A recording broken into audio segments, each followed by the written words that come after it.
And senior Russian journalist Senia continues to stay with us. Senia, do you think with this drone attack, which comes just ahead of the second round of peace talks, Ukraine has undermined its own call for a ceasefire?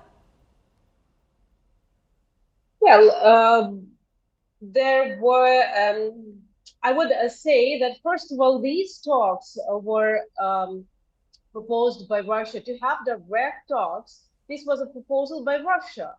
Vladimir Putin, the Russian president, made the statement on May 9 when Russia and many other countries in the world celebrated the Victory Day, the World War II Victory Day. So that proposal was made in a press conference. Now, of course, Washington has been trying to achieve the ceasefire, but it has also shown its frustration with both sides.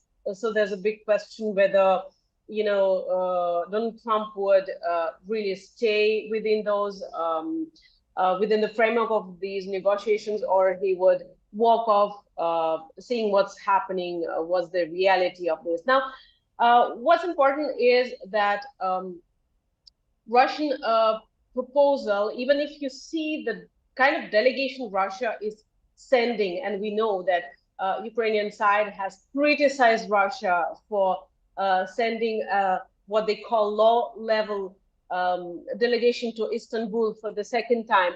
But if you see the composition of the delegation, these are people from various fields, from diplomacy to a military, while Ukraine's delegation is completely military intelligence people.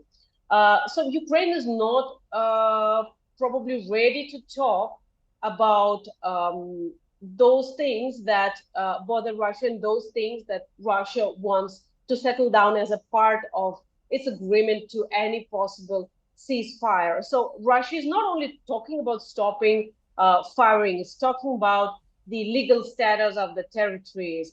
It's talking about its long-standing demands that Ukraine should abandon its NATO plans. Ukraine should not be militarized by the NATO members. Ukraine should honor the rights of its Russian-speaking citizens. So these are the key demands from Russia since the beginning of this conflict, and long before that. These are what Russian side calls root causes of the conflict, and those root causes have to be addressed before any peace is being negotiated. This has been Russia's long-standing position, and we haven't seen any intention from Ukraine to even discuss these points. So it's really a big question on where these talks in Istanbul today are headed. Senia, Ukrainian President Zelensky has been demanding unconditional ceasefire, and it is also being said that with this drone attack, Ukraine is strengthening its position in the ceasefire talks. Yeah, but I think we've discussed it. Where is this strengthening of the position? Ukraine showed that it is capable of carrying out these kind of attacks.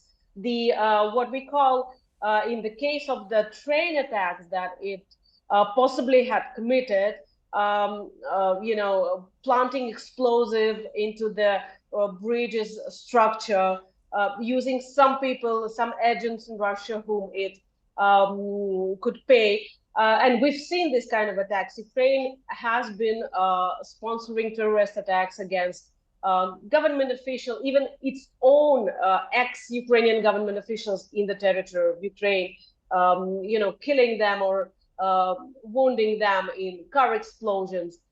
The drone attack, as I said before, we do not know really the figures, and there are high chances that the figures claimed by Ukrainian side do not correspond with the reality. So it does not change the situation on the battlefield in principle. And this is the key. What has been achieved by Ukraine, except the great television that you can now show, except the great PR and narrative, but the war is happening on the battlefield.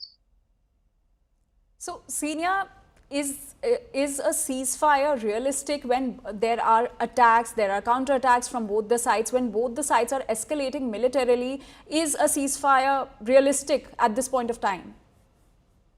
As I said, it looks very tough and questionable, and we have to really see whether Washington, which is trying to mediate the ceasefire, is actually staying, or it is considering walking out, because again, it has many times expressed its frustration with both sides for escalation and not being able to come to the terms, as Washington thought is quite a simple thing to do. No, it's not a simple thing without addressing the main causes of this conflict.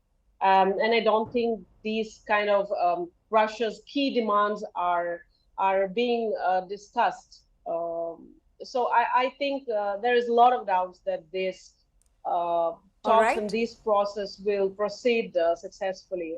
Unfortunately, that's the reality, I believe, at the moment.